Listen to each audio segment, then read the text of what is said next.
మానవులందరికీ దేవుడు శాశ్వతమైనటువంటి ఒక ఆత్మను ఇచ్చి శరీరాన్ని నడిపించడానికి అవసరమైనటువంటి ఆత్మను మన శరీరంలో ఉంచాడు. అది ఉంది కనుకనే మనం మాట్లాడుతున్నాం, అది ఉంది కనుకనే మనం అందరం చెలిస్తూ ఉన్నాం, పనులు చేసుకోగలుగుతున్నాం.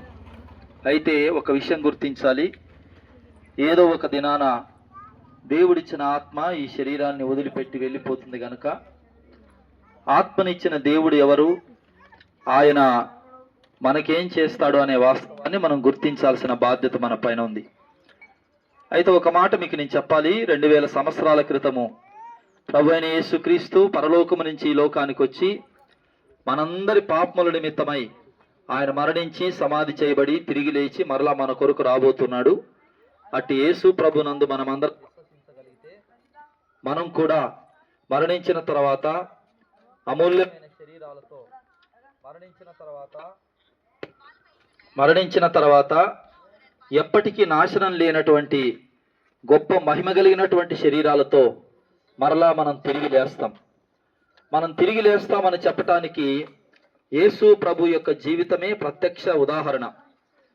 ఎందుకనంటే ఆయన మరణించాడు, సమాధి చేయబడ్డాడు, తిరిగి లేచాడు. కాబట్టి నాయందు విశ్వాసం ఉంచిన ప్రతి వ్యక్తిని కూడా తిరిగి లేపుతానని యేసు ప్రభు సెలవిచ్చాడు.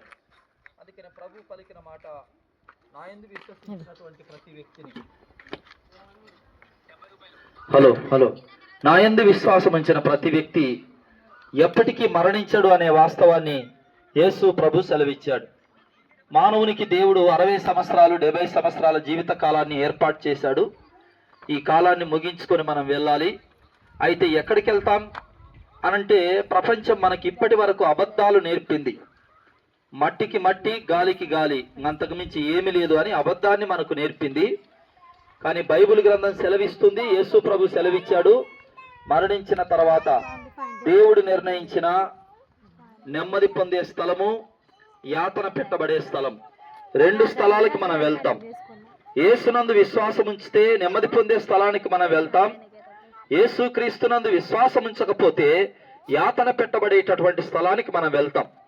కాబట్టి దేవుడు మన తండ్రి, మనందరికీ తండ్రి. మనం ముస్లింలమా, మనం హిందువులమా, మనం క్రిస్టియన్స్మా, మనం జైనులమా, మతము కాదు, కులము కాదు, ప్రాంతం కాదు, ఏదైనా సరే మనం అందరం కూడా ఒకే దేవుని పిల్లలం. ఆ కారణం చేత మనం ఎవరం నశించటం దేవునికి ఇష్టం లేదు. అందుకనే బైబిల్లో రాయబడిన మాట, దేవుడు లోకమును ఎంతో ప్రేమించెను కాగా తన అద్వితీయ కుమారునిగా పుట్టినవాని యందు విశ్వాసం ఉంచు ప్రతివాడు నశింపక నిత్య జీవం పొందునట్లు ఆయనను అనుగ్రహించను అనే మాట బైబిల్ గ్రంథంలో రాయబడింది. అంటే దేవుడు మనల్ని ప్రేమించాడు. ప్రేమించి మనందరి పాపముల నిమిత్తమై యేసు ప్రభుని 2000 సంవత్సరాల క్రితం సిలువలో నలుగగొట్టి ఆయన మరణించిన, ఆయన సిలువలో కార్చిన పరిశుద్ధమైన రక్తం ద్వారా మనకి పాపక్షమాపణ ఇచ్చాడు. ఆ కారణం చేత మనం ప్రభుని విశ్వసించాలి ఖచ్చితంగా. మీరు అనుకోవచ్చు, యేసు ప్రభు ఎవరిని బలవంత పెట్టే దేవుడు కాదు, ఇది గుర్తించాలి. అందుకనే హృదయం అనే తలుపు నొద్ద నిలుచుండి యేసు ఇట్లా పలుకుతూ ఉన్నాడు, ఇదిగో తలుపు నొద్ద నిలుచుండి నిన్ను తట్టుచున్నాను, ఎవడైనాను నా స్వరము విని తలుపు తీసిన ఎడల నేను వాని దగ్గరకు వచ్చి భోజనం చేస్తానని యేసు ప్రభు సెలవిచ్చాడు.